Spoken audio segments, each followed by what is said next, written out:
Hey internet friends, I hope you're all doing great. Thought I would just get on here and make this quick video today with legislation that was passed yesterday. Commercially produced gene-edited food can now be created and sold in England. Proponents of this technology, they claim it will hasten the creation of hardier crops that will be required as a result of quote-unquote climate change. I feel like if you say climate change in your video, tell me if you noticed this. If you say climate change in your video, it's like saying Bloody Mary in the mirror 3 times in the dark. The fact checkers just show up. But for those of us who are critical, who are questioning of these genetically modified crops, we're all wondering if this gene editing technology might have catastrophic effects on the ecosystem and our food production. These cows in California were spared a painful procedure.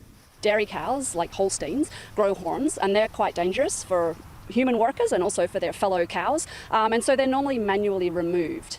Instead, scientists genetically remove their horns through gene editing. But these have been genetically edited to produce high levels of vitamin D. They used a gene editing technique called CRISPR-Cas9 to tweak the tomato's DNA. A lot of the consumer resistance to accepting GMO technology is that we're moving foreign genes from other organisms. Using genome editing, what we're doing is changing the sequence of the DNA in the plant, the natural sequence itself. The regulation of genome-edited plants in the European Union put out this month, March 2020, by the European Academy's Science Advisory Council. They're recommending that the EU shift their GMO standards, be more like the US, and only be concerned with the products being produced and not the technology used to produce them. As I've told you so many times before, you don't need to know where the molecules come from, so long as there's no noticeable DNA left behind by the Franken organisms that they've used and abused and turned into the living factories to produce their products. It's not GMO, even though it's being created in a most unnatural way. After all, they say that if the EU doesn't stop standing in the way of science, how can the people and corporations that are striving to redesign the world expect countries like those in Africa? How can they be expected to adopt these technologies? Oh wait, they already are. From what I've seen, I would say that we can expect a real pro-GMO push. They don't have to tell us about these things now, but considering the switch to the bioeconomy calls for all that can be remade to be produced sustainably, that is through synthetic biology, it would probably be too much to hide, even from the most mind-controlled of the masses.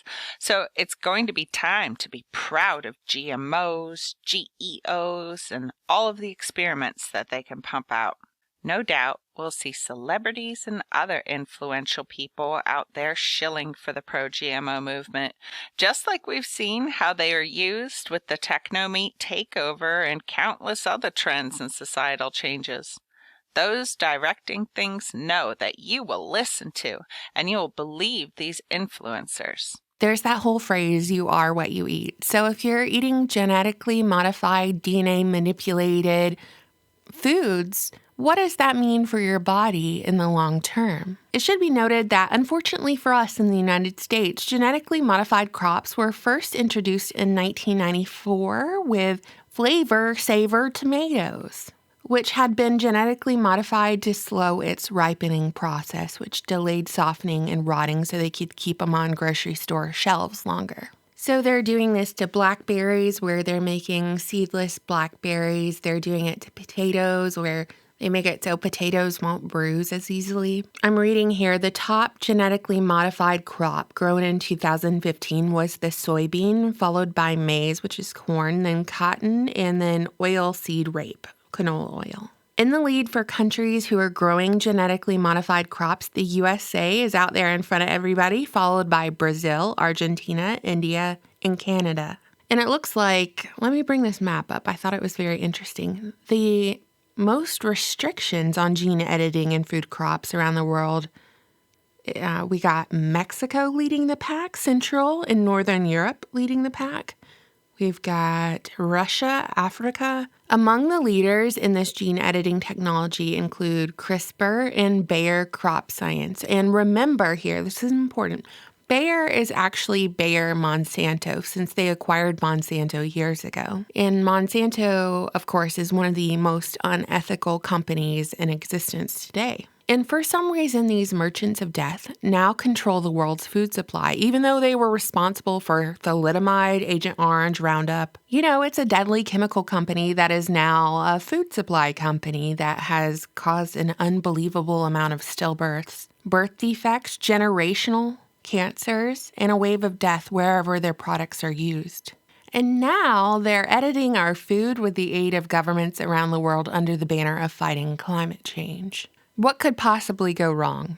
Why are they allowed to do this? And in this blog post I made about the UK passing this legislation, I included a little excerpt on contraceptive corn, which was introduced back in 2001. Contraceptive corn is an incredibly dangerous genetically modified crop that was developed by scientists. And when I say scientists, I say it with a dollar sign for the S, and I actually mean eugenicists, who bragged about their product back in 2001, claiming that one day fields of corn could be used for population control. And by population control, I mean genocide. And remember, this was published back in 2001. The San Diego biotechnology company was the creator of the pregnancy prevention plants through the discovery and development of a rare class of sperm-attacking human antibodies. The company developed tiny horticultural factories that produce contraceptives by isolating the genes that control the production of these antibodies, and they put those in the corn plants. Research on immune fertility, a rare condition in which a woman produces antibodies that attack sperm, is the foundation for contraceptive corn.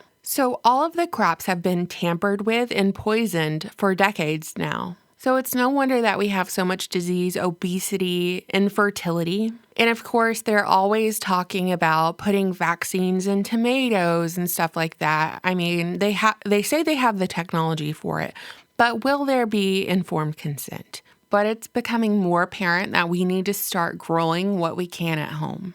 And really making sure we read those labels carefully at the grocery store. And also look at who is passing this legislation. Obviously, the politicians who are passing this legislation are directly benefiting from, lobby dollars from the companies that are editing our food, who are gene editing our food, and lining the pockets of politicians. So that's all I really wanted to say today. That's what I wanted to cover. I thought it was an important story. I hope you're all doing great. Thank you so much for your support on my book, The Deep State Encyclopedia, which I released 2 weeks ago.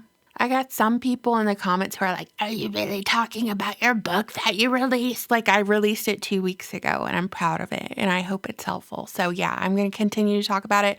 And I'm also going to repost this video that I posted on Instagram about a little scam that's going on with Amazon, somebody trying to profit off my book. Okay, so I'm going to roll the clip now. Hope you all have a fantastic weekend and thank you so much for watching. Bye.